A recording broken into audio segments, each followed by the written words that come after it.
Salut, j'espère que tu vas très bien.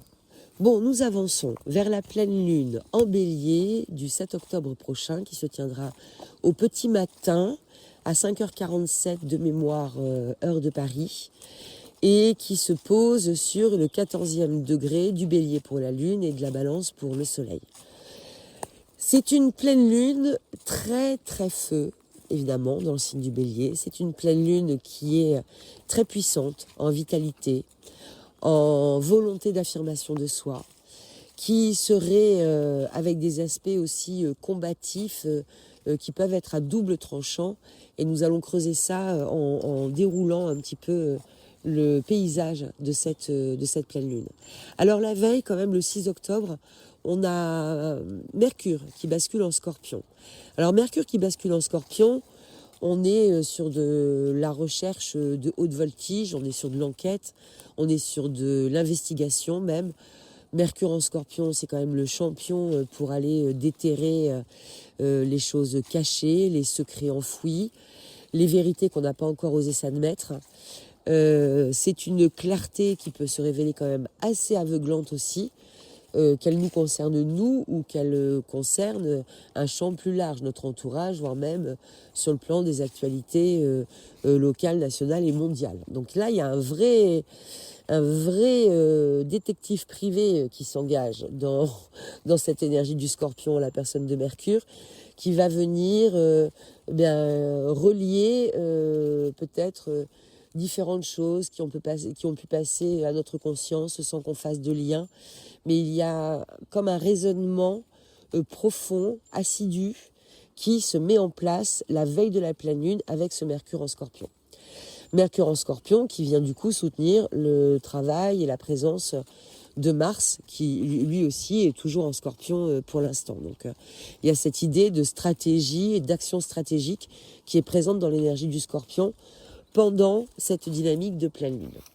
Et ça va nous servir parce que lune en bélier en face du soleil en balance, donc c'est l'impétuosité du jeu face à l'envie de canaliser du nous, c'est toujours cette opposition entre l'individualité et l'altérité dans l'axe bélier-balance. Et ici, le feu, côté individualité, côté bélier, pourrait avoir envie vraiment de ruer dans les brancards et nous proposer des envies un peu compulsives, d'affirmation de nous, de poser des frontières, d'aller donner des limites tout d'un coup claires, voire même peut-être plus que claires, parfois peut-être même teintées, avec un petit parfum de violence au maximum, d'agacement dans les meilleurs des cas. Donc attention un petit peu à ça. Dans nos dialogues, à cette période-là, gardons bien la ligne du respect comme guide-ligne lumineux un petit peu sous nos yeux pour ne pas se mettre dans des idées de conflit qui seraient pour le coup complètement inutiles. Dans l'énergie du bélier, il y a le courage surtout. Le courage, l'audace, oser être soi, oser s'affirmer. Et ce qui va être plutôt intéressant, c'est de se servir de cette énergie-là pour aller creuser un petit peu où est-ce qu'il faudrait que je dise un oui clair et net, ferme et franc. Où est-ce qu'il faut que je donne un non peut-être définitif, où est-ce qu'il faut que je ferme une porte, où est-ce que j'ai une limite à poser, et d'aller s'appuyer du coup sur les stratégies contenues dans le Scorpion pour poser ses limites, poser ses actions, plutôt que de foncer tête baissée à la manière des cornes du bélier, et puis éventuellement de se retrouver face au vide en face de soi, ce qui ne provoquerait qu'une dépense d'énergie dont on se passerait bien, parce que c'est bon. En ce moment, je trouve que c'est quand même très fatigant, donc on n'a peut-être pas besoin d'aller dépenser de l'énergie comme ça de manière inutile. Alors, l'approche de cette lunaison, elle nous engage du coup au-delà de l'idée de diplomatie. On n'est plus dans une idée de diplomatie, mais elle nous engage à proposer plutôt une dynamique d'argumentation grâce à ce Mercure en Scorpion, étayer, argumenter avec des faits marquants. Il faut du tangible, il faut du palpable, il faut du concret ici, et un plan d'étape d'actualisation et d'action qui soit lui tout aussi tangible et tout aussi documenté et tout aussi lisible. Et de procéder, plutôt qu'en grand coup de tête, là, comme je le disais à l'instant, par un processus d'étape, étape par étape, même si on n'a pas besoin parfois de plusieurs heures ou de plusieurs jours pour faire les choses, mais d'avoir le respect comme ça de quelque chose qui se pose d'une manière logique. Pourquoi je dis ça? Parce que si le courage du bélier, il passe dans un coup de tête, en fait, euh, on va perdre la vitalité qui est contenue ici. Le feu que nous tend cette pleine lune, hein, c'est vraiment comme une torche, et on a la possibilité ou d'aller incendier ou d'aller éclairer. Alors ça se manipule avec du coup une certaine prudence. Cette énergie que la balance appelle à canaliser, il faut penser de ce fait-là à toujours considérer notre existence sur Terre comme appartenant à un écosystème où tous les individus sont reliés entre eux. C'est comme, je l'avais parlé la dernière fois, mais enfin il me semble en tout cas, c'est comme un mobile en fait. On est tous connectés à un mobile. S'il y a un élément du mobile que je bouscule comme ça avec ma main, tout le mobile est déséquilibré. L'idée n'est pas de faire table rase et d'aller faire un feu de joie avec ce qui ne nous convient plus. L'idée est de préserver une modalité d'équilibre tout en posant ses frontières, ses limites, ses positionnements, ses actions et ses engagements. Dans le Kybalion, il y a un axiome qui nous explique que l'oscillation du pendule est toujours proportionnelle. Aussi loin le pendule va aller à gauche, aussi loin il ira à droite. Eh bien, aussi fort nous allons taper du sabot, parce que bélier quoi, pendant cette pleine lune, aussi fort le mur sera aussi en face. Donc attention, ou plutôt gardons ça en mémoire pour avancer et ajuster nos espaces pas à pas. Là aussi, il peut y avoir un sentiment d'urgence pas tout à fait adapté sous ce feu du bélier. On se garde dans la mesure du possible de réactivité qui serait peut-être plus délétère que constructive. Donc on respire, on pense à générer quand même une dépense physique adéquate avec toute cette énergie qu'on va recevoir. Donc tous les sports sont bons, la marche, la danse, la course, la boxe, tout ce qui peut comme ça nous permettre d'aller nous vider un petit peu de cette énergie de feu qui nous envahit fortement. Le contact évidemment avec la nature pour trouver apaisement, sécurité et ancrage et diminuer ces compulsivités qui peuvent du coup nous animer. Respirer et puis toujours par rapport au feu sur quoi on travaille à chaque fois, c'est quand même sur l'eau. Donc on fait attention à son hydratation et dans la mesure du possible on peut privilégier aussi les contacts avec l'eau. Aller se promener au bord de l'océan, autour d'un lac, le long d'un ruisseau, marcher sous la pluie, encore mieux. Voilà, tout ce qui va pouvoir comme ça nous aider à nous tempérer va être de bon aloi en ces temps un petit peu tendax, comme dirait Isabelle. Ensuite, qu'est-ce que ça vient nous dire ici quand même? Là où ça va nous piquer, souvent, ça va être des endroits sur lesquels nous ne nous sommes pas suffisamment déterminés ou positionnés. Tu sais, ces petites zones d'ombre, de flou, où on nous a ouvert une porte et puis on n'est pas vraiment rentré. On a dit, ah ouais, mais là, mais non, mais je sais pas. Ouais, mais non, mais peut-être pas. Tous ces positionnements-là, un peu tièdes, ces consensus mal définis, là, mal déterminés. Mais aussi toutes les situations qui ont glissé. Ces petites choses qui, parfois, dans le quotidien, sont venues se surajouter un peu à notre insu, où on a fait l'économie d'un positionnement parce qu'on s'est dit c'est bon, ça passe, et qui tout d'un coup en fait ne passe plus du tout. Et là ça va être compliqué si on arrive tout feu tout flamme, très en colère par rapport à ça, parce qu'il n'y a rien eu de perceptible avant. C'est que ça risque de nous sauter aux yeux tout d'un coup en disant mais oui, mais pourquoi j'accepte ça en fait, c'est juste pas du tout possible. Non, on reprend, on détricote et on essaie de poser une argumentation et de poser une explication aussi assez claire et ancré de préférence pour aller justifier nos engagements ou nos désengagements qui vont suivre ce courant de la pleine lune ou qui vont se manifester pendant ce courant de la pleine lune. Je rouvre mon petit cahier que j'ai bien fermé pour reprendre mes notes. Ça, j'aurais pas dû le fermer, mais bon, c'est comme ça. Dans l'élan, là, j'étais plus à l'aise pour marcher avec le cahier fermé. Oui, du coup, les questions qu'on peut se poser dans le visuel de cette pleine lune-là, c'est où est-ce que j'ai besoin de poser un oui franc ou un non clair? Quelle est la situation, la relation, la dynamique dans mon environnement, là, qui attend de moi, justement, cette clarté de positionnement. Autre question aussi que l'on peut se poser pour se préparer un petit peu, c'est quelle vérité intérieure mérite d'être entendue, même si elle dérange. Bon, ça, c'est en lien avec le début du travail de Mercure en Scorpion, qui du coup va ramener quelques bricoles, je mets bricoles entre guillemets, des profondeurs pour nous les mettre un petit peu sous le nez. Et autre question encore, comment puis-je transformer mon courage en action qui construit plutôt qu'en action qui détruit? Comment, enfin, j'aurais dû même écrire qu'en réaction qui détruit. Ça fait partie des fils rouges et dont on peut nourrir nos carnets d'introspection. C'est vraiment ici une énergie qui nous invite à poser un acte clair. On n'est pas obligé de la vivre comme un feu de colère. D'ailleurs, dans la mesure du possible, hein, on fera tous ce qu'on peut au moment présent. Mais si on peut beaucoup, ce qui serait bien, c'est que ça ne soit pas justement un feu de colère, mais une torche de lucidité. Que ça nous rappelle aussi que le courage, c'est d'oser être vrai. Il y a ici l'audace d'être soi, de s'affirmer, tout en laissant la place à l'autre en face. C'est aussi la proposition d'embrasser finalement un leadership qui soit sain, engagé dans ses valeurs et respectueux de l'altérité.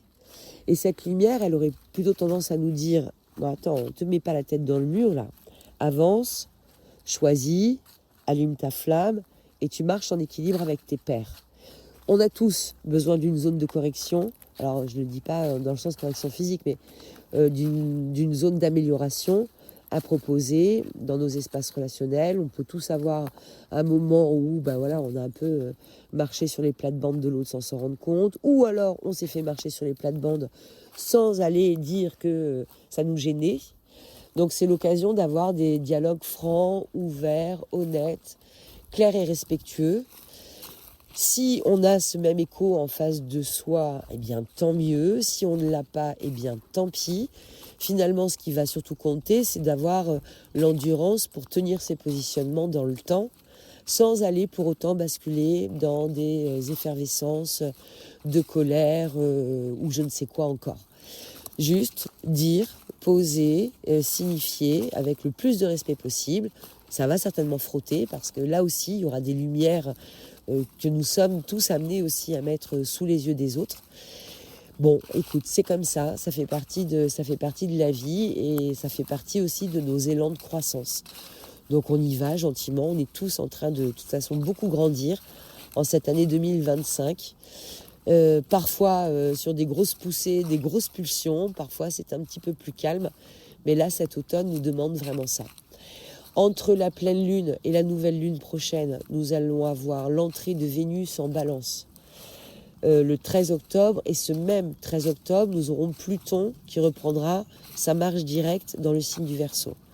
Donc il va y avoir ici deux énergies qui vont permettre d'une part de rejoindre un petit peu d'harmonie dans l'énergie de la Balance, d'adoucir peut-être des zones qui auront pu se révéler aiguës au moment de la pleine lune.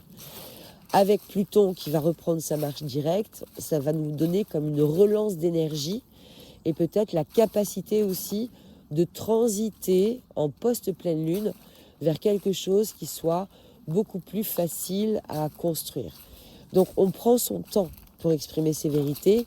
Et parfois, et sous ces auspices-là, les situations peuvent se révéler débordantes juste au moment précis. Mais voilà, les réponses, elles peuvent attendre aussi parfois de se construire gentiment en profitant de cette reprise en marche directe de Pluton qui sera en bon aspect du coup avec Vénus qui rentrera dans le signe de la Balance. Ça sera plus doux, je pense, à ce moment-là. Donc quelques jours de pression peut-être un petit peu à gérer et à canaliser du mieux possible. Ensuite, on arrivera à la nouvelle lune en balance. Ce sera une autre histoire. Mais pour l'instant, tout ce temps-là, on est encore sous les influx de l'énergie de l'éclipse du 21 septembre dernier. La nouvelle lune a commencé sous une éclipse et jusqu'au 21 octobre prochain, nous serons encore sous l'influence forte de ces jeux écliptiques. Alors, une éclipse, on a coutume de dire que de toute façon, ça agit pendant 6 mois, mais le cycle d'intensité se clôture au fur et à mesure du déroulement du cycle lunaire. Donc, on a commencé la nouvelle lune qui nous occupe ici sur cette pleine lune qui se réalise le 21 septembre. 21 septembre, nouvelle lune.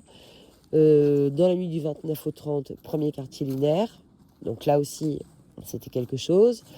7 octobre, pleine lune. Et puis, nouvelle lune en octobre, qui nous fera passer d'un cycle karmique à un autre cycle karmique. Mais celui-là, on en est beaucoup plus habitué parce que c'est tous les ans, qui est la saison Scorpion, qui est un moment particulièrement poreux entre le tangible et l'intangible, avec comme ça des émanations karmiques qui permettent de travailler d'autres questions aussi tout aussi intéressantes que celles qu'on a pu travailler ces 2 derniers mois. Donc on avance avec clarté, avec discernement. La colère est mauvaise conseillère, on dit être aveuglé par la colère, c'est quand même notre principal risque. Essayons de garder le recul, la tête froide. On va tâcher de prendre bien soin de nous. Tu sais que quand on ne sait pas se donner de douceur à soi, on a quand même du mal à en donner aux autres. De la même chose pour le respect. Donc on commence par s'honorer en termes de douceur et de respect de soi, de façon saine, pour pouvoir aussi alimenter nos échanges avec nos pairs, avec cette douceur et ce respect dont nous avons vraiment, vraiment tous besoin. Tu as certainement vu comme moi dans les actualités les mouvements de révolte titrés la Gen Z se rebelle en plusieurs points du globe. Bon, il est fort probable que ça prenne encore une dynamique un peu plus feu sous les auspices justement de cette pleine lune-là. Alors tranquille, on boit frais, on respire un bon coup, on avance tout en gardant en tête nos objectifs. C'est pas le moment d'aller s'auto-saboter parce que Mars en Scorpion a aussi une certaine capacité à pouvoir s'auto-saboter. On ne se sabote pas ni dans ses actions, ni dans ses pensées. Et on essaie d'avancer le plus possible avec ce fameux discernement auquel nous sommes tellement attachés. Parce que, je vais te dire, plus j'étudie en fait tout ça, plus je me rends compte d'une chose, c'est que ce discernement, notre capacité de libre arbitre, notre liberté de penser, comme aurait dit Florent Pagny, c'est quand même ce que nous avons de plus précieux pour avancer en ces temps plus ou moins insécurisés. S'en remettre à soi, à sa confiance en soi, à sa confiance aussi en la vie, en plus grand que nous, et ouvrir l'œil, comprendre, prendre le temps d'analyser, prendre le temps d'écrire, parce que quand on écrit, en fait, on permet vraiment de monter à la conscience beaucoup plus de choses que quand on se contente de refaire le fil de notre journée assis dans notre canapé le soir. Écrire, c'est vraiment un acte qui permet de libérer, de transcender finalement ce que l'on a pu ressentir en nous. Écrire, prendre du recul et garder la tête fraîche, garder les idées enthousiasmantes au chaud, comme des lumières en fait, un peu qui vont nous permettre d'avancer avec plus de plaisir aussi dans cette vie qui nous est donnée, dans ces expériences qui nous sont proposées. Bon, pardon pour ce podcast où je parle du nez, mais le rhume a frappé ici. J'espère que de ton côté, tout va bien, qu'il n'y a ni rhume, ni quoi que ce soit qui vienne t'embêter passagèrement parlant. Évidemment, je ne t'ai pas tout dit, il y aurait beaucoup, beaucoup à dire. Ah si, j'en profite juste pour dire, l'un d'entre vous m'a fait un message, mais que je n'ai pas réussi à récupérer son numéro de téléphone pour pouvoir l'intégrer au petit groupe WhatsApp que je tiens par ailleurs, sur lequel je donne aussi des informations complémentaires. Donc n'hésite pas, si tu entends ce message, à me faire plutôt un mail ou un SMS. Tu trouveras mon numéro de téléphone clairement lisible sur mon site, de manière à ce que je puisse t'intégrer à ce joli groupe, à cette jolie communauté qui est vraiment hyper sympa. Voilà, je t'embrasse bien fort.